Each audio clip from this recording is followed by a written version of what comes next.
Welcome back. What have we got today? Well, we got a Roland. It is the sound module V31. And the VH-10 Hi-Hats that come with this Roland V drum set that I got, which is a TD-316, has quite the quirk to it. Anyone who's played around with the VH-10 or 10 hi-hat knows it can be pretty quirky in its triggering. And I've noticed that with it, which is, it's this thing here. So it uses this type of mechanism under here to trigger. I don't know if you can see that too well, but that's how it works. And when you put your foot down on the hi-hat, it depresses that trigger switch, and that's how it functions. Out of the box, you'll need to configure that, and how you do that, it's pretty simple. So you go into menu, into system, use the arrow keys to get down there, come over to trigger,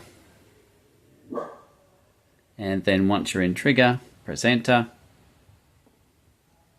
And here is where you configure the VH-10. Now, if by any chance you're not at the VH-10 area and you're at this screen or any other screen that's not the hi-hat, you just click on F4. See these bank of menus down here which correspond to this button here, V4. So just click on that and you'll get to the VH-10. And this is where you configure it. So at the moment the hi-hat is sitting not on the trigger.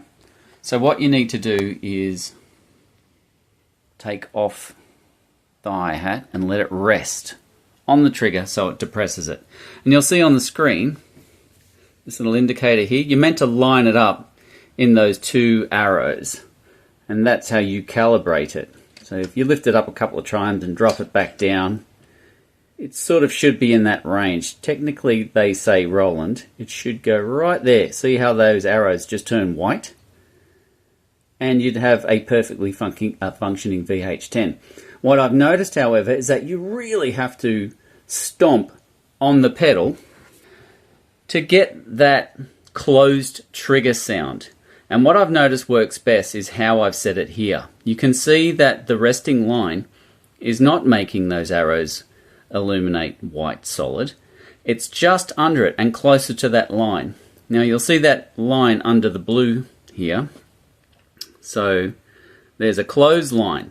That's when the trigger is completely closed, and you'll get the close effect on your hi-hat.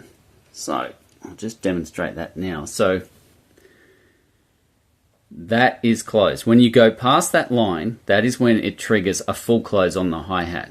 So what I've noticed is, and what works best for me, mileage may vary, is I try to get the hi-hat to just be above the clothesline. And you adjust it with this screw here, by the way. That takes that line, the blue line, up or down.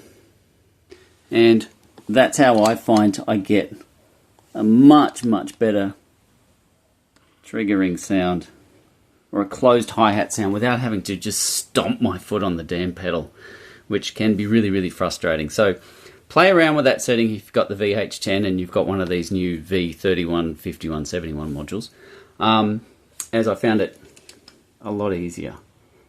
But I found that their recommendation, you know, right sort of there, is too much. You have to stomp on the pedal, and if you dial the line just under it and just above the clothesline, that's, for me, that's perfect. You don't have to jump on the hi-hat pedal to get the closed hi-hat trigger sound.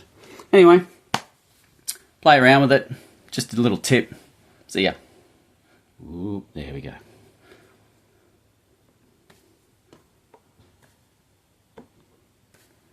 By the way, this thing's amazing. Bye.